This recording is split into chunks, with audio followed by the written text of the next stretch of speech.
Good morning, Sheila. How are you today? Good morning, Wayne. I'm excellent. How about yourself? I am doing great. It's Thursday. Yay. Yes. And welcome everyone to 27 Minutes with Sheila and Wayne, where we explore the fascinating world of verbs and their impact on our daily lives.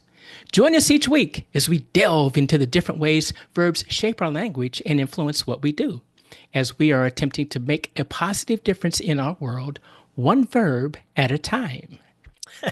And Sheila, what is our verb for today? Well, before I introduce our verb, which was chosen by our guest, I would like Oh, to introduce our guest. yay! So, welcome, Rhonda Tagg. You are principal and executive coach of the company you founded called Impact X, which is IMPACTEX LLC. And correct me if I've got any of this wrong, but you specialize in helping people navigating chaos or complex situations by first helping them go in and create a trusted place where they can be authentic and dig deep about relationships and values and goals, and then help that extend outwards to envision what's possible, to increase their performance, and to build capacity. Is that fair to say? That is, Sheila, thank you so much. It is wonderful to be here with you and Wayne today. Thank you, Rhonda. And what verb did you choose? I chose to coach.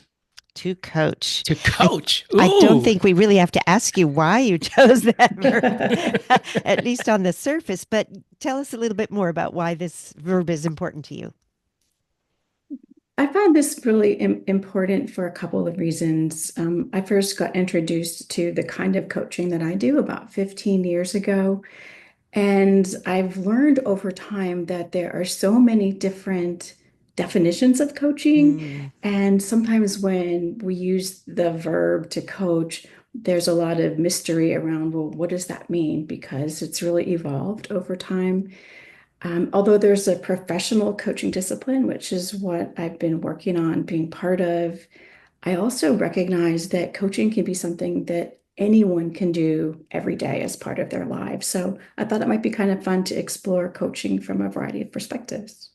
I And Rhonda, you appreciate know that. what? Yeah.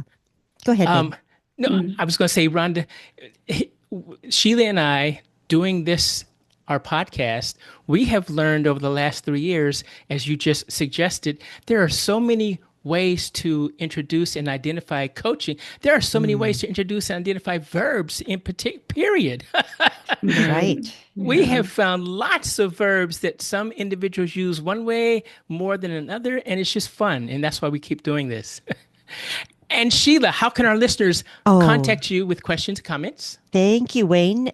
Both Zeke, who is my golden retriever sitting behind me, and I welcome feedback, and we can be reached at zekeandsheila@yahoo.com. And I can be reached at wayne@mindsyncing.com, and that's spelled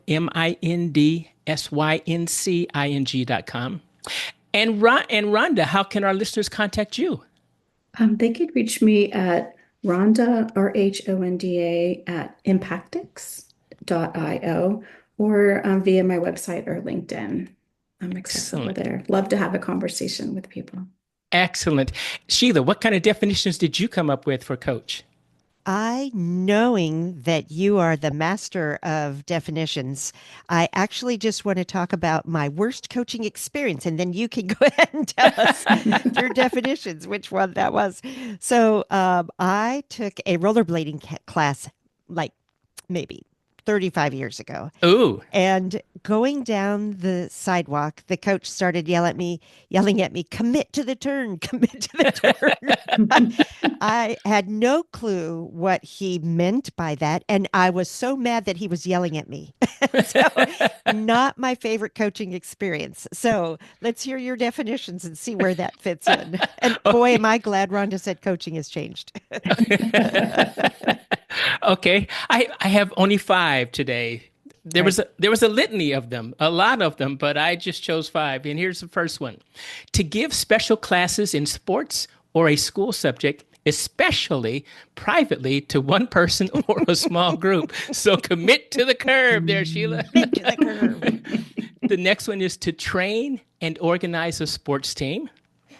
The next one is to be responsible for managing and training a person or a team. And obviously, that could be business or sports. Mm. To provide training or help prepare someone for something.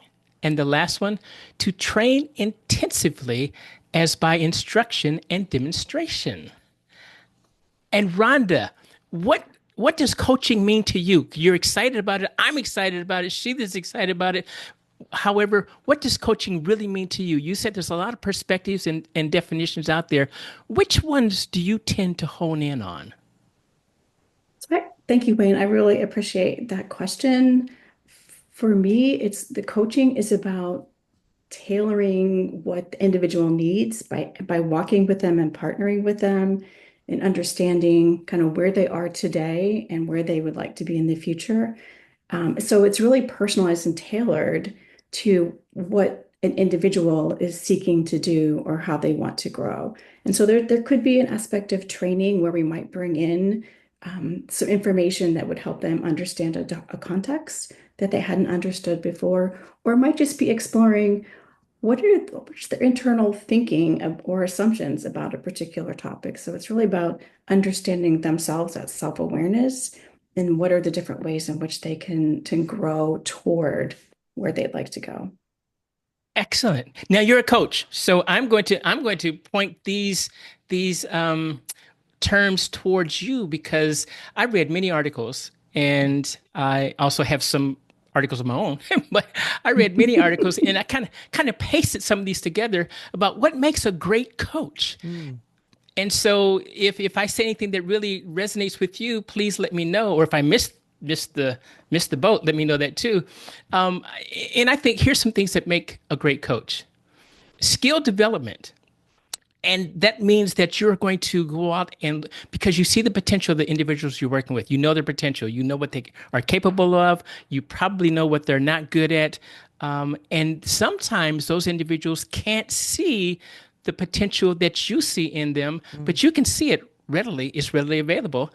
Motivation and accountability is another thing that I think makes a great coach, and building confidence. Have I done okay so far?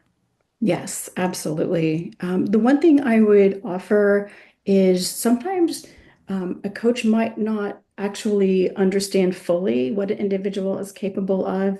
Over time, they get to develop that relationship and understanding because there's a lot of potential in all of us. And some of that just surfaces as a result of the process. So there's some initial Mm. maybe assumptions or thinking, but it really is about the evolution and the growth and exploration. Accountability, a coach is not going to be judgmental at all. So I would, if I could add sort of the openness and curiosity to bring into that conversation so people can be their authentic selves and feel free to raise questions, concerns, fears, as well as desires and goals and aspirations. And Sheila, what are your thoughts here? Well, I, I, I go back to that bad coaching experience I had, and I really appreciate Rhonda you talking about the fact that it's over time. You don't go to a coach for like one or two appointments and expect everything to be Mm. fixed and prepared. Right.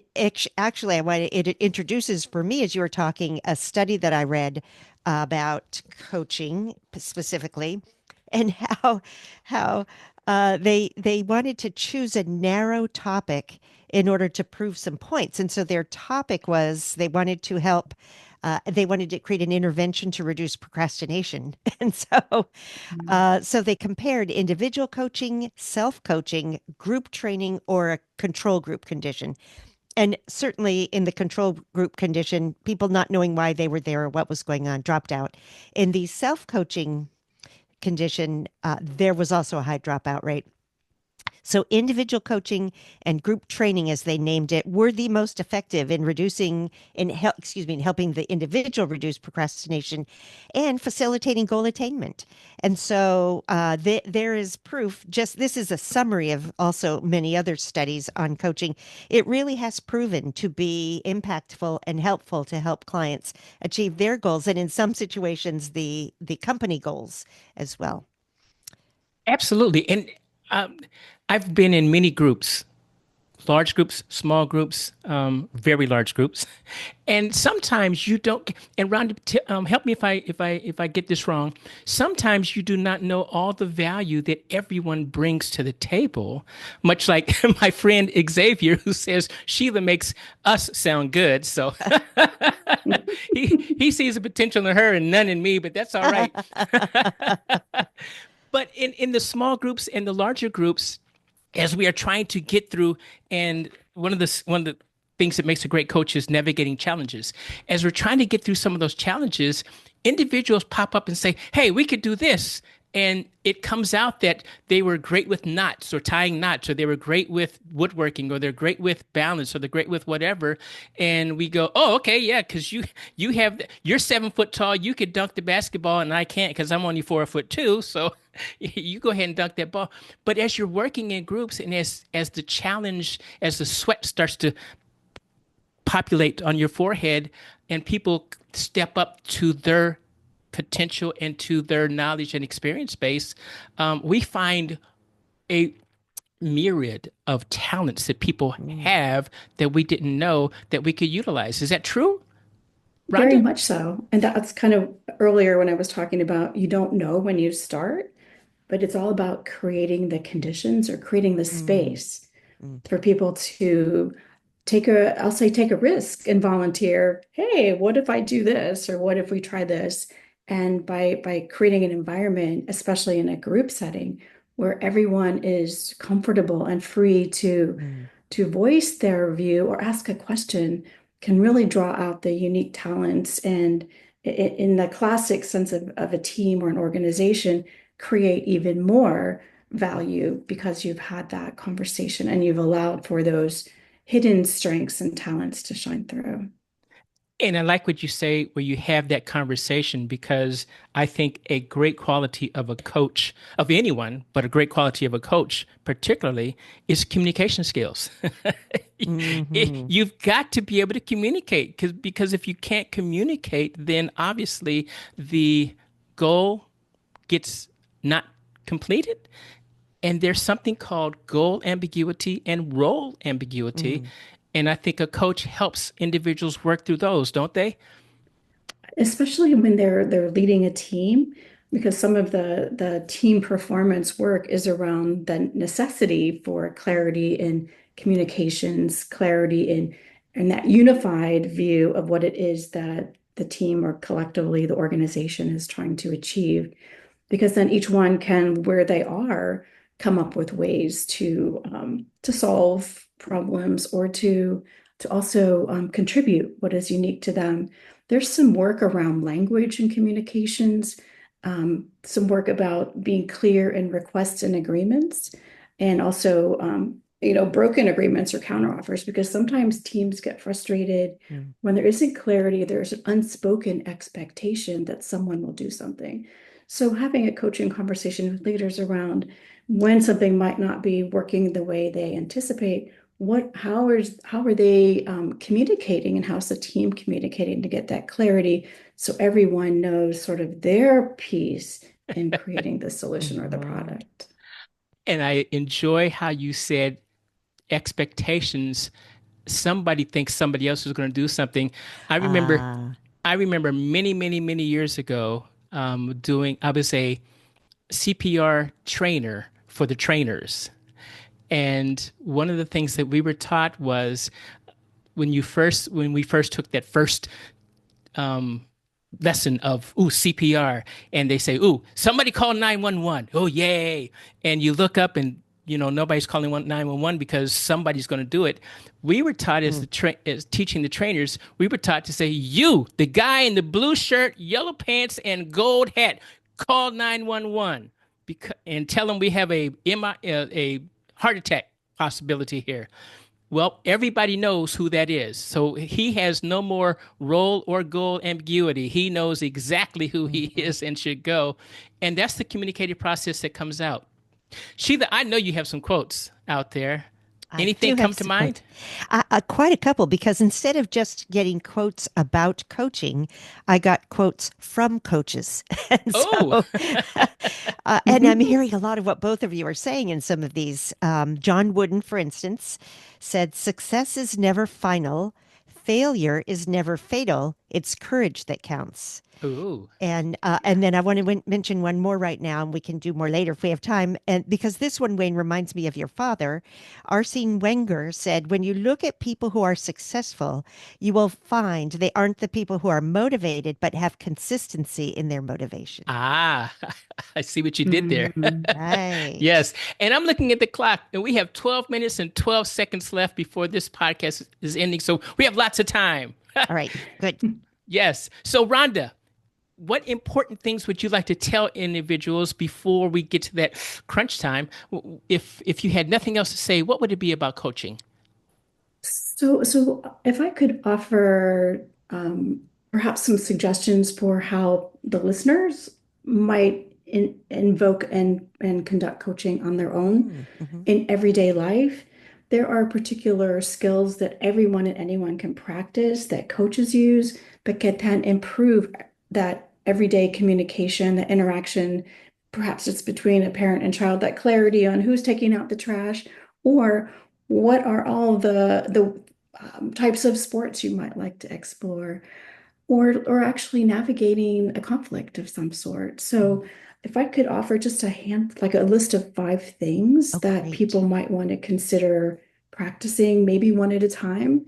And the first is presence. Just in today's busy, overwhelming world with lots of things demanding our attention, just taking time to just be with someone, whether it's in person or even over the phone or virtually, just create that space to really listen and to have a conversation.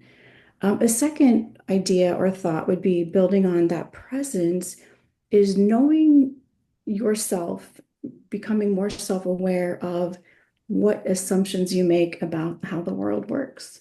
Because sometimes we judge or make meaning of other people's actions based on our value system and what's important to us. So bringing a sense of awareness of our own view of the world so that we can prepare to be open to others' views.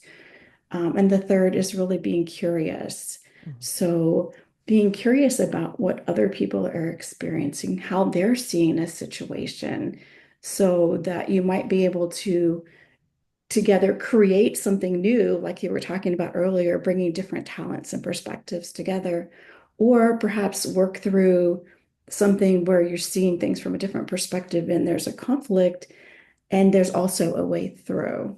So those are the first three. The fourth would be kind of building on the curiosity, is asking more questions and perhaps sometimes speaking less.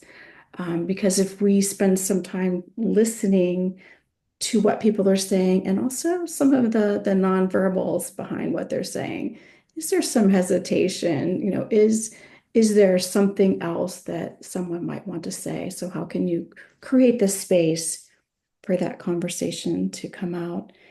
And really being confident and positive as you think about the intentions of the other person as well as yourself. So really having that positive mindset of we're all here to make a difference, as which is really what I appreciate about your podcast is, what can we do to improve ourselves, to improve the world, to Mm. improve the community.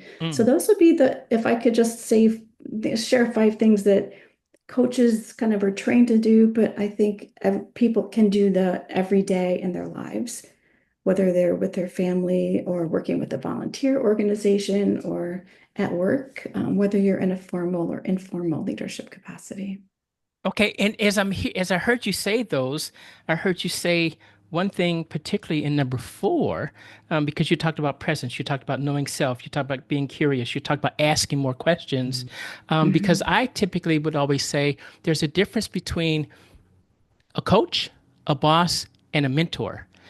And I would throw that out to the group and I would say, what do you think those are? What's the difference? And I'll tell you the answer here real quick. But you said in number four exactly what a mentor does, Mm. because so I heard you say you not only are you coaching, but you're also mentoring, because a coach shows, a boss tells, and a mentor asks, and the mentor asks questions like you just said. So it's listening more and speaking less.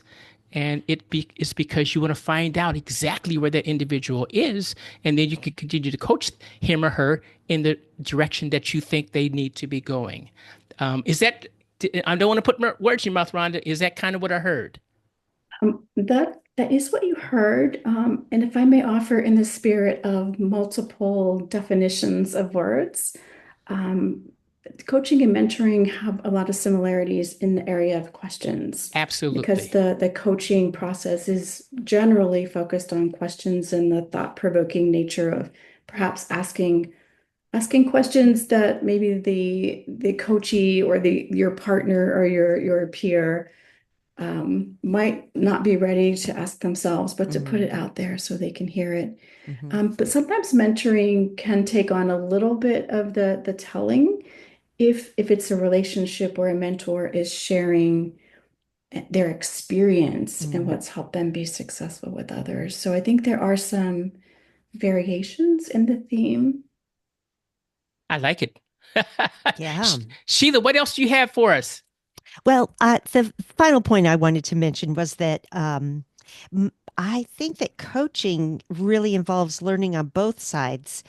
Based on what you're saying, Rhonda, you, the coach, are learning more deeply about where the other person is coming from and where they want to go.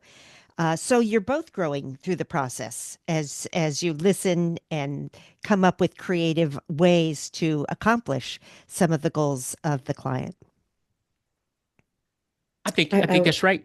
yeah, Yes. And Rhonda, coaching. Can you learn from, or can you be coached by someone different from you, like a generational difference, a age difference, a cultural difference, whatever? Can you learn from other individuals? absolutely. And in fact, that is so powerful. Mm. And you see that in coaching and mentoring. It really is about being mindful and self-aware even as a coach. So coaches are humans, and so we go into conversations with others with our background and with that intention to be fully open and curious so we can learn what's important to the other person and learn about their context. So there is a lot of mutual learning that is taking place, and even in generational differences, I would say I sometimes go to one of my younger daughters who is helping me learn about newer capabilities such as artificial intelligence Oh, yeah. and what that means to people. So getting back to the coaching part, what are the assumptions I've been making Ah. and based on my experience that maybe I need to rethink. And you're absolutely right. And looking again at the qualities of a good coach, you just hit on it because your daughter's teaching you new trends with technology. Knowledge and expertise is it's the latest trends. I mean, if we've been doing one thing for 15 years and then all of a sudden Hmm. somebody comes up with a new technique, you might want to learn that. And I've seen that in surgery. I used to be a surgical Mm. technician. So I would see one doctor or one surgeon do the same procedure one way and another doctor do the same procedure a different way. And I go, wow. And I think, wow, this one is better than that one because of time and all those kinds of things. However, the other individual, the other surgeon, wasn't ready yet to take that leap of faith and try that next one because they were Mm. so familiar with the other one. And you're exactly right. And I'm glad your daughter's teaching you things. Another thing is adaptability, isn't it? Because everybody is Right. every person, every team is unique. And what works for one won't work for the other. So you, like Sheila said, you've got coaching is on both sides, and you got to be nimble, if you will, Nimble. That's a good word. if I can use that word. You've got to be nimble enough to switch gears and say, oh, okay, what I did last week is not going to work today with this group. So I've got to do something else. And one last thing, and I'm looking at the clock. It's 3 minutes left. So I'm going to say one last thing. Integrity and ethical presence has to be in coaching too. Is that correct?